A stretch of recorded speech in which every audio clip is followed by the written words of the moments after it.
भैया भैया। क्या हुआ लक्ष्मण? इन फूलों को छोड़िए भैया, शस्त्र उठाने का समय आ गया है। आज मैं उसे जीता नहीं छोड़ूंगा। क्या बात है लक्ष्मण, कौन आ गया? आपका चहेता भरत।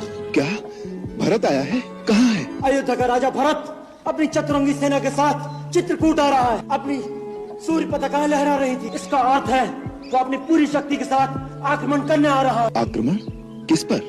आप पर। राज्य पाकर उससे राज का मत संभाला नहीं किया। उसे नहीं पता था कि अभी तक मैं कुछ जीवित है। भरत की बुद्धि ऐसी कुटिल कभी नहीं हो सकती। जिसकी माँ की बुद्धि इतनी कुटिल हो तो उसके पुत्र की बुद्धि कुटिल क्यों नहीं हो सकती? यदि उसके हृदय में कपट नहीं होता तो अपने साथ हाथी घोड़े और सेना लेकर नहीं चलता। अरे मानव तो क्या, इंद्र जैसे देवता भी राजमत के नशे में चूर होकर उचित और अनुचित भूल जाते हैं। वो आपको निस्सहाय बेसहारा समझकर आपकी हत्या करने आ रहा है। नहीं लक्ष्मण नहीं। आपको मेरी सौगंध है भैया, आज मुझे मत रोकिएगा। मैं आपके चरणों की शपथ खाता हूँ, यदि मैंने क्षत्रिय कुल में जन्म लिया है तो आज वे दोनों रण क्षेत्र में मेरे हाथों मारे जाएंगे। लक्ष्मण, मुझे तुम्हारी वीरता पर और तुम्हारे पराक्रम पर किंचित भी संदेह नहीं है। तुम क्रोध के आवेश में भरत को अवश्य मार सकते हो, परंतु जब तुम्हें पता लगेगा कि भरत पर तुम्हारा संदेह मिथ्या था तो क्या फिर उसे जीवित भी कर सकोगे? परंतु भैया, जो आंखों से दिख रहा है उसे आप संदेह कह रहे हैं? कभी कभी आंखों से देखा हुआ भी सत्य नहीं होता। राजपथ का प्रमाद साधारण मानव को हो सकता है, इंद्र जैसे देवता को भी हो सकता है, परंतु भरत का स्थान देवताओं से भी ऊंचा है। जिस प्रकार खटाई की एक बूंद से क्षीर सागर का दूध नहीं फट सकता, उसी प्रकार अयोध्या तो क्या त्रिलोक का राज्य भी भरत को दे दिया जाए